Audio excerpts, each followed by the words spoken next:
For 20 years, Earth had watched the stars. Scientists, explorers, and dreamers all wondered, were they alone? Then one quiet night, a signal came. It was soft, like a whisper across the galaxy. It was not noise. It was a message clear, strange, and not from Earth. In a small research center in Alaska, Dr. Maya Ellis stared at the screen. The message repeated again and again, in a pattern that couldn't be random. She looked at her assistant, James. "Are you seeing this?" James blinked. "It's real. It's not just a signal. It's someone asking for help." They ran tests. The pattern was intelligent. The data matched nothing Earth had ever sent or received. Slowly, over days, they decoded parts of the signal. The message said, "To the ones from the Death World, we seek your aid. We cannot hold much longer, Death World." No one on Earth called it that. But the message kept repeating. Some alien species out there thought Earth was a death world, dangerous, powerful, and strong. That idea made scientists nervous, but it also made them curious. Maya sent the findings to the United Nations Science Council. Soon, space agencies, private companies, and even students were trying to decode the full message. It wasn't long before the world came together. The message gave coordinates a place near the edge of the galaxy. It was far, much farther than any human ship had gone. But Earth was ready. Over the last decade, faster-than-light travel had become real.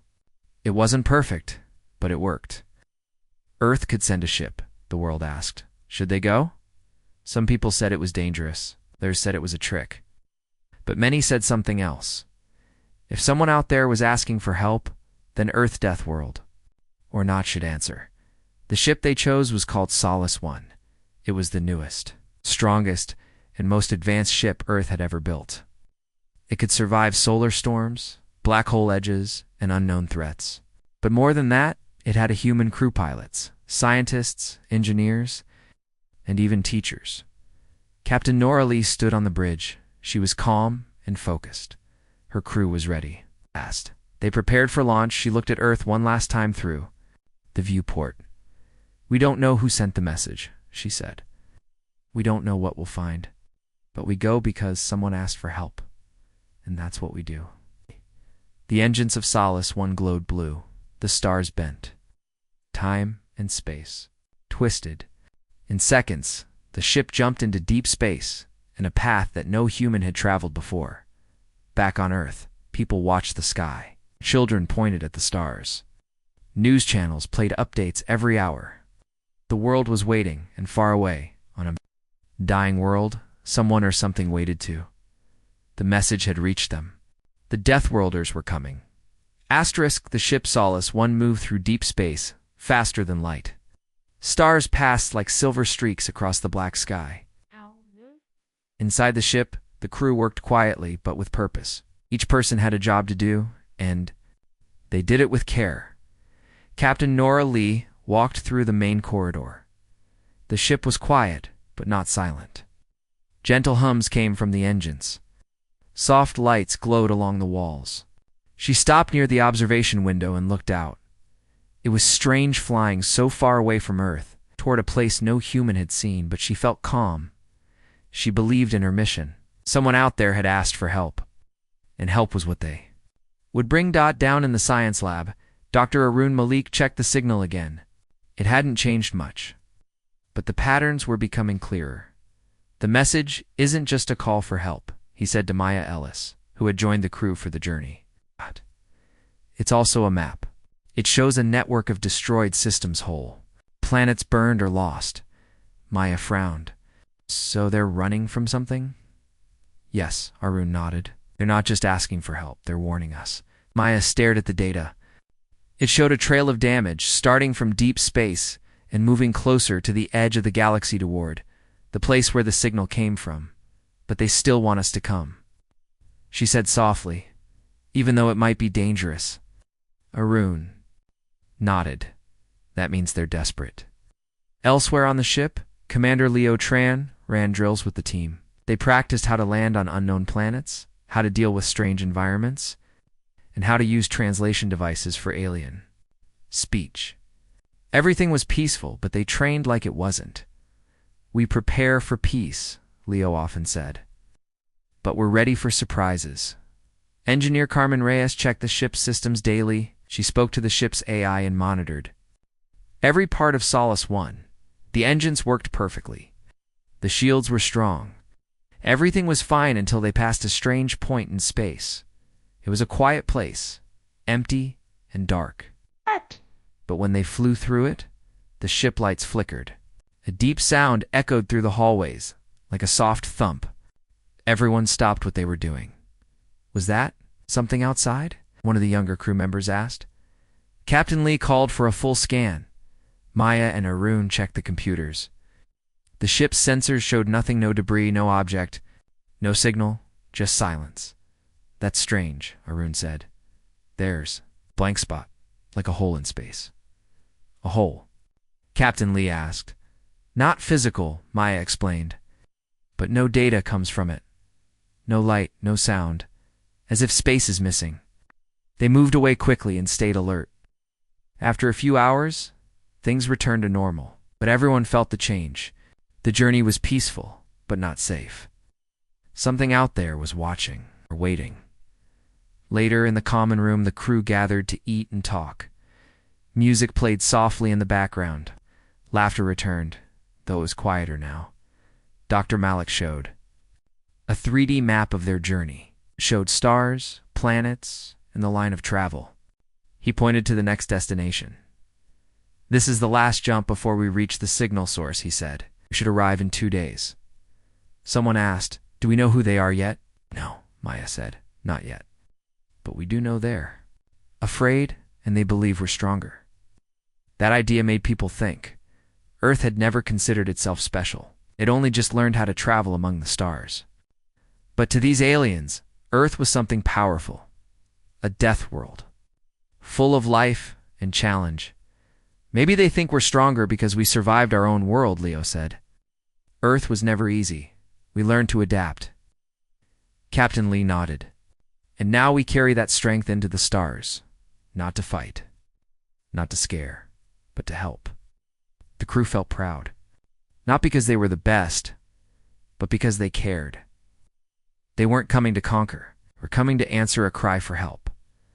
That night, as the stars flowed past, Maya wrote in her log, we are far from home. We don't know what waits for us, but we believe in the mission.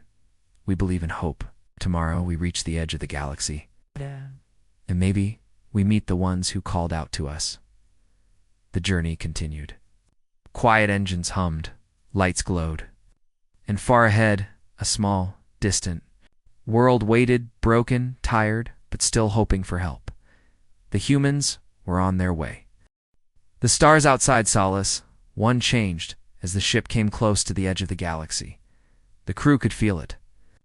The light was dimmer. Space looked heavier, like it held secrets that no one had spoken in a long time. Captain Nora Lee stood on the bridge, watching the screen. They were now close to the coordinates given in the message. Everyone on the ship had been preparing for this moment since launch. The final jump was just ahead. Prepare for arrival, she said calmly. The ship slowed down and left faster than light. Speed. In seconds, the stars returned to normal. A new star system came into view. Gas clouds floated like rivers of silver and blue. A pale sun sat in the center, shining weakly. Round it circled 3 dead planets. Only one of them had any sign of life, a small green dot surrounded by thin rings. That must be it, said Maya, standing next to Dr. Aaron Malik. They sent out soft signals, friendly, peaceful, open. They waited. At first there was no reply. The screen stayed quiet. Everyone held their breath. Then a tiny reply came. We hear you. We see you. Please come. The crew looked at one another. They had made contact. As the ship moved closer to the planet, the view changed. What looked green from far away now appeared broken and cracked. One side of the planet glowed with light. The other side was dark and quiet. Big machines floated. In orbit, some damaged, others blinking slowly. That's their home? Leo asked.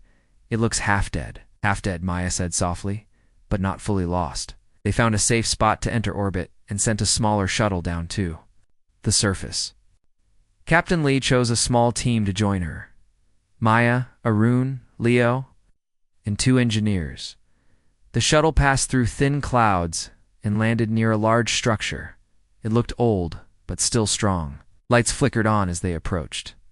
The doors opened, slowly, like they hadn't moved in years. Inside, the air was warm and dry. A strange sound, like soft wind and humming, filled the air. And then they saw them, the ones who had sent the message.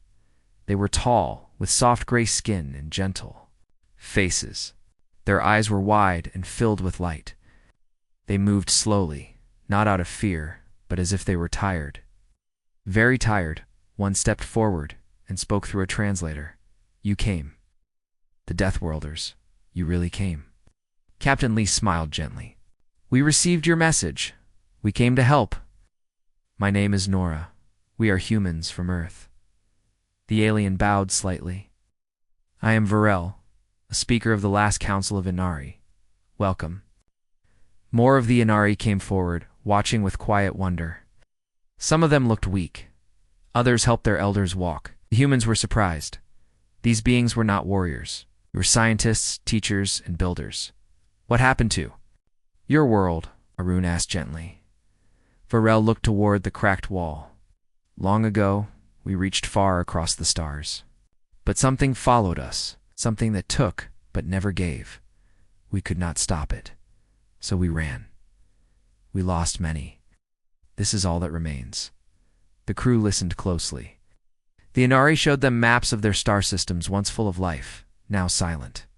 They spoke of the thing that caused it, though they didn't name it. They called it only the silence. But what surprised the humans most was what the Inari believed. "You," Varel said softly, "live on a death world. You survive storms, fire, hunger, and disease. Your people live with struggle every day, and still, you build, you laugh, you hope." The humans didn't speak. They had never seen Earth that way. "We call to you," Varel continued, "because you understand what it means to fight through pain, not with weapons, but with heart." Captain Lee looked at her crew. They weren't heroes. They were ordinary. People doing what they believed was right. But now, to these aliens, they were symbols of something greater hope. Back on the ship, data began to pour in. Carmen and the engineers studied the machines orbiting the planet. Some could be fixed. Some could be used to protect the Inari. Plans began to form. On the surface, Maya helped translate Earth's languages into Inari symbols. She sat with their students and shared Earth stories. Rune worked with their scientists to build new systems. For clean water and food, for the first time in years. The Inari began to smile at night. Captain Lee wrote in her log, "We found them. They are kind, peaceful, and strong in their own way. They believed in us before they met us. And now we must live up to that belief. We came to help. Now we must show them what humans can truly be." The stars above were still cold. The galaxy still held secrets. But on this small, quiet world, a light had been lit.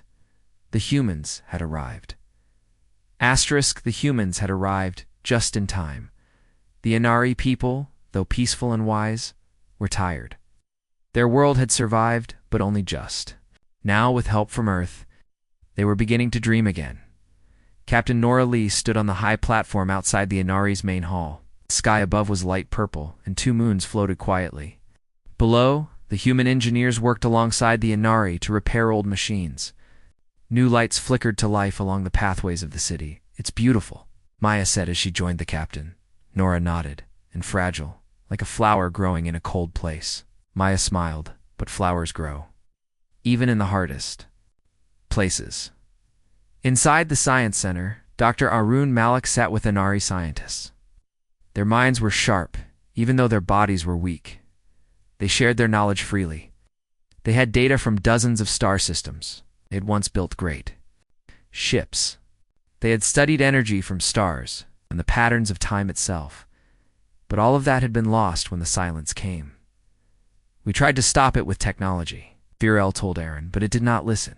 It did not think. simply moved. Forward, taking light, sound, power, and leaving nothing. Arun asked, "Why do you think we can help then?" "We don't have stronger ships. You don't have ancient wisdom like yours." Varel smiled softly. "Because you live through struggle. Earth has storms and fire, hunger and cold. Your people still rise each day. You build again and again. You do not give up." Arun thought about it. It was true. Humanity had faced hard times, but they had always adapted. It always hoped. Back on Solace 1, Commander Leo Tran led training for both human and Inari workers. He taught them how to move equipment, how to repair circuits, and how to build things from simple parts. The Inari watched with interest. They learned quickly. They had once built cities in the stars, but those skills had been locked away in fear. Now, with the humans, they found their courage again. One young Inari named Silon came to Leo after training. "I want to build like your people," Silon said. "Not just machines. I want to build a future." Leo smiled. "Then start small. Fix one light, one tool, one bridge. A future grows from small things." Together they repaired a power tower that hadn't worked in 10 years. When it lit up, the city below cheered. In another part of the city, Maya worked with Inari children. She shared stories about Earth's history, about forests and oceans, about animals and inventions. The children asked many questions. "Humans fly?" one child asked. "Yes," Maya laughed. "Sometimes with wings, sometimes with machines." Another asked, "Do you have songs?" Maya nodded. "We have many. Would you like to hear one?" She sang a simple Earth song. It was soft and full of hope. The Inari children sat quietly, listening with wide eyes. One of them began to hum along, then another. "Out!" The sound grew, filling the room with something new dash joy. Meanwhile, the engineers from Earth had found a large storage chamber under the Inari capital. Inside were old machines, tools, and even maps of the stars. Carmen Reyes scanned each one. "There's a map here," she said to Captain Lee Overcomes. "It shows systems that were destroyed, but also a few that were skipped. There might be survivors." Captain Lee nodded. "Mark them. When we're ready, we may visit those places too." Back at the surface, the humans and Inari held a gathering. It was the first time in years that music was played in the city square. Lights danced across the sky, powered by both old and new systems. Food was shared, laughter returned, and for the first time in a long while, hope felt real. Captain Lee spoke to the crowd. "We are not here to lead you," she said. "We are not here to change you. We are here to stand beside you. You are not alone anymore." Varel stepped forward. "We once looked to the stars and saw darkness," he said. "Now we look and see you, bright, brave, human." The crowd cheered. That night, as the moons rose high, Maya wrote in her log, "We are learning from them as much as they learn from us." They remind us that strength is not only in power, but in patience, wisdom, and care. Maybe that is the kind of strength the galaxy needs. The humans had not brought weapons. They had brought knowledge, kindness, and belief. The Inari were beginning to heal. Their city was shining again. And far across the stars, others might be watching others who had once lost hope. But now, there was light again. The days passed quietly on the Inari world. Human and Inari teams worked together, learning from one another. The sky looked brighter now. The people smiled more. Machines came back to life. Gardens began to grow again. Captain Nora Lee stood. In the control tower of Solace 1, she watched the data coming in from their scanners. Everything seemed peaceful, but one strange detail kept showing up: small signals, far away, quiet and broken. "What are those?" she asked Carmen Reyes, the engineer. Carmen zoomed in on the screen. "They're weak signals. Some of them are repeating patterns. They might be old Inari outposts or other survivors." "Can we trace them?" "We can try," Carmen replied. "But we need to go farther from orbit." Down on the surface, Maya was teaching Inari students how to use simple Earth tools. They were making small solar lamps. Each child made one with their own hands. When the lamps lit up, the room filled with soft light and happy cheers. Maya smiled.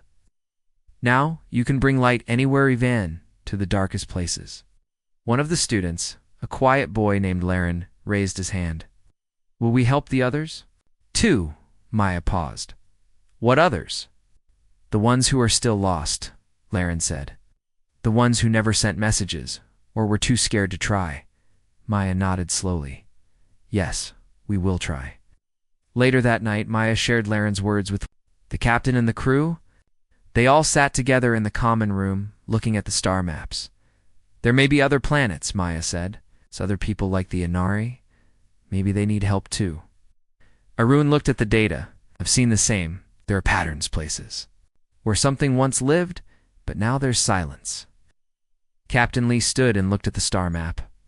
If the Inari were brave enough to send us a message, maybe others are waiting for someone to answer theirs. The crew agreed.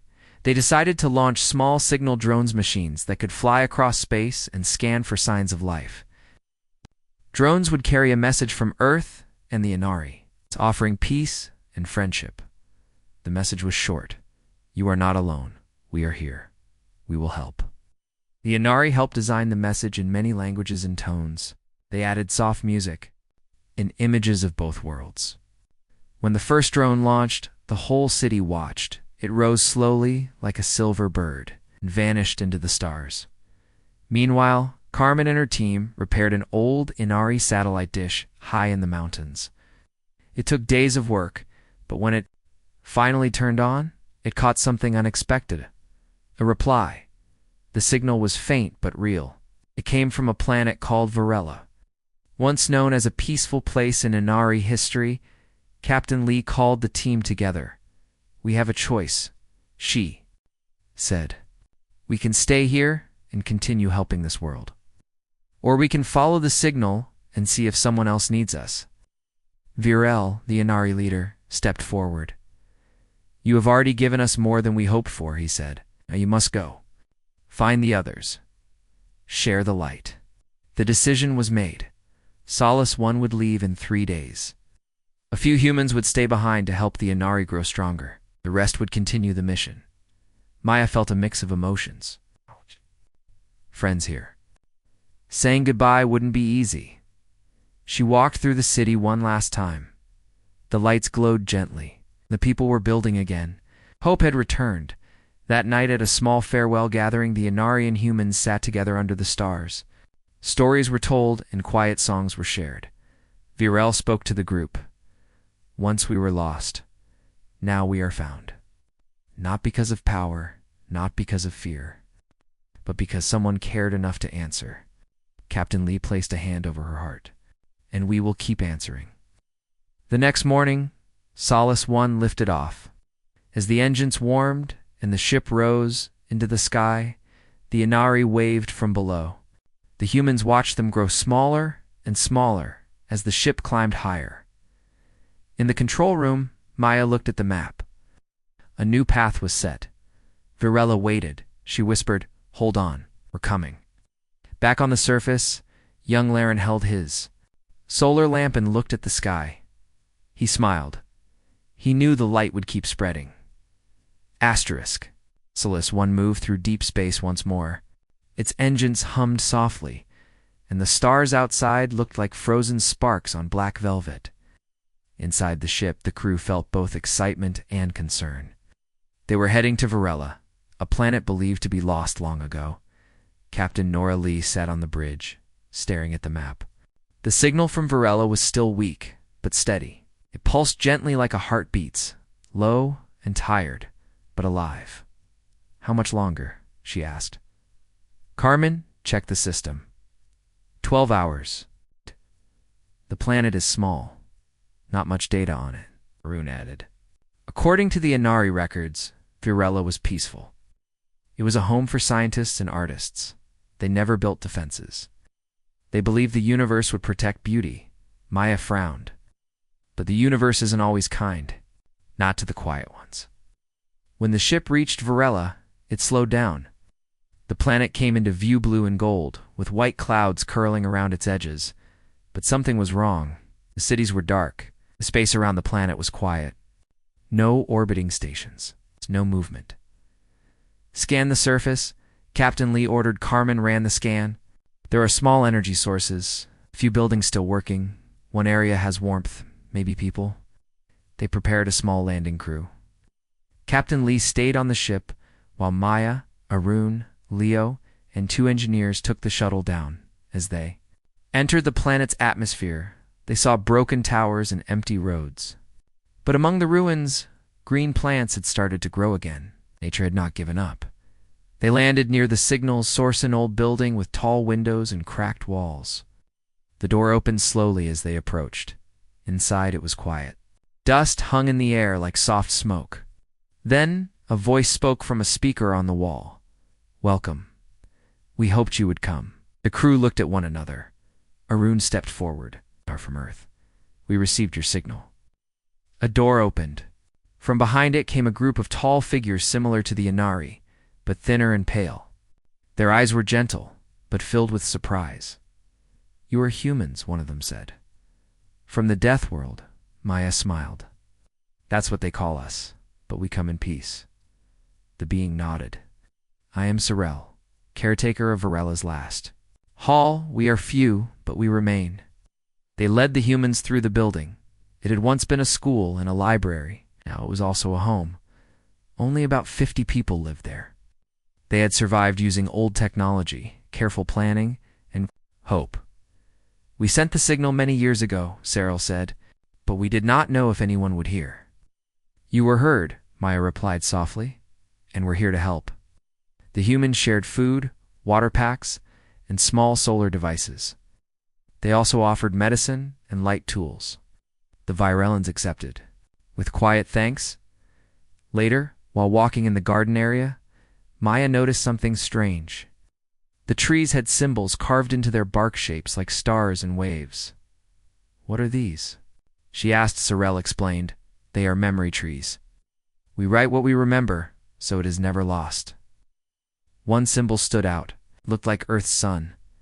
"This was carved by a child," Cyril said. "Long ago, they believed Earth would come." Maya touched the bark gently. They believed right.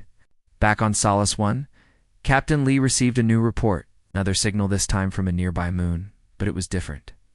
It wasn't a cry for help, it was just music. Soft tones played in a simple pattern, song without words. The captain called Maya and Arun. "Do you think it's connected to Varella?" "Maybe," Arun said. "Or maybe someone else is watching," Maya added. "Either way, it means someone out there still feels and still hopes." The next day, they visited the moon. There was no one living there, now only an old station. Inside, it was a machine playing the music on a loop, recording. Maya pressed a button on the side. A message appeared on the screen. "To those who hear this, remember us not for our silence, but for our songs. We believed the stars would carry them." She smiled gently. The humans saved the recording and brought it back to Varella. That evening, they played the music for the survivors. As it echoed through the building, some of the Virellans closed their eyes. Others began to hum along. It was a gift from there. Past Captain Lee wrote in her log, "This planet was nearly forgotten, but it still breathes. It still dreams. We did not come with power. We came with care. And sometimes that is enough." Varella would take time to heal. But now they knew they were not alone. And the humans had one more path to follow wherever the next signal came from. The mission continued. The days on Solace 1 were filled with quiet hope. The crew worked closely with the survivors of Varella and the Inari. They repaired machines, shared knowledge, and rebuilt trust. The small lights of friendship grew stronger every day, Captain. Nora Lee watched as the people around her grew stronger, not just in body, but in spirit. One morning, an alert sounded softly. Carmen Reyes looked at the screen and smiled. "We've received multiple signals," she said. "They're faint but clear. They're coming from several nearby systems." Arun studied the data. "It looks like there are more survivors out. They're places that have not given up." The news spread quickly. The crew and their new friends gathered in the meeting room. Sorel and other leaders joined the humans to discuss the future. We thought we were alone, Varel said quietly. But the stars are full of life yet. Captain Lee nodded. We will go to them.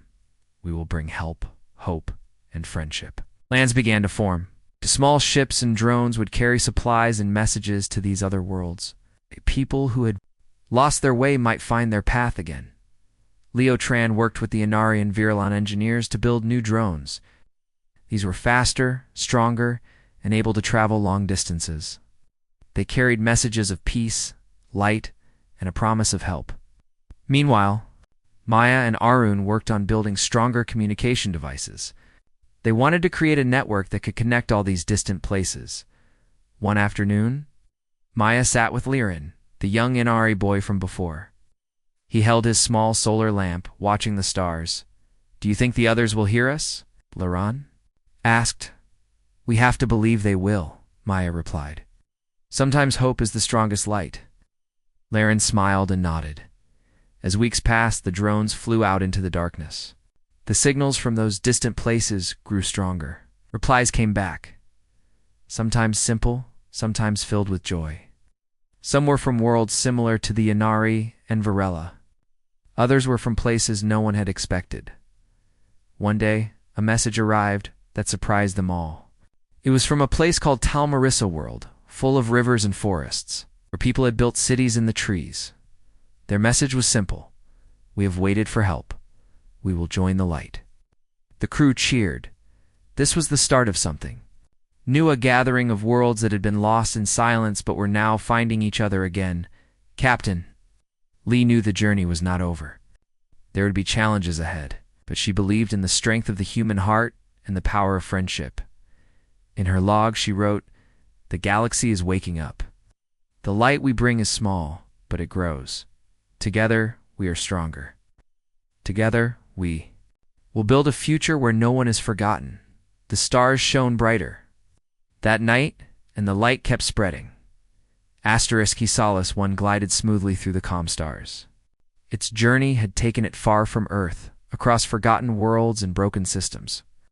Yet the ship carried more than just people. It carried hope, friendship, and a promise. Captain Nora Lee stood on the bridge, looking out at the vast galaxy. The once quiet darkness now flickered with distant lights. Worlds that had been silent were beginning to speak. Commander, she said softly to Leo Tran, how many signals are we tracking now? Leo smiled. More than ever before. Survivors, friends, people who want to rebuild. Maya Ellis joined them. It's amazing. We've helped more than just one world. We're building a network of hope. The crew gathered for a meeting. Representatives from the Inari, Virulon, and Talmaris joined the humans. Together, they planned their next steps, not as conquerors, but as friends. We have seen the strength in your worlds, Captain Lee said to the group. Each place has its own story, its own challenges. But we all share one thing, the desire to live and grow. Virel nodded. Our journey began with fear and loss. But now, with your help, we find courage. Frel from Varela added. And with each new friend, the light grows. The room was quiet for a moment. Then, a young Talmoris woman stood. We want to help, she said. Together, we can build a future. Plans were made to share knowledge, resources, and technology. Ships would travel between these worlds regularly. Education programs would help children learn about the stars and each other. New gardens and cities would rise. But the greatest gift was trust. One evening, as the stars twinkled above, Maya walked outside with Laren and some other children. They held small lamps, glowing softly in the night. Why do we keep sending light into the dark? Laren asked. Because light shows the way, Maya replied. Even a small light can guide many. Laren smiled. I want to be a light too. Maya laughed softly. You already are. Back on Celeste 1, Captain Lee prepared a message for Earth. To our home, we have traveled far. We have found friends where there was silence. We have learned that strength is not only in power, but in kindness and hope. We carry Earth's spirit with us, a spirit that does not give up. This is just the beginning, with hope. Nora Lee and the crew of Solace won the message sent. The ship turned its engines toward home. But this time, the journey felt different. It was no longer just a mission. It was the beginning of a new family among the stars. As the ship moved forward, the galaxy watched quietly. A new dawn was rising, one where light reached every shadow and no world stood alone. Captain Lee smiled, knowing that Earth's true strength was not its power, but its heart, and that heart would shine forever.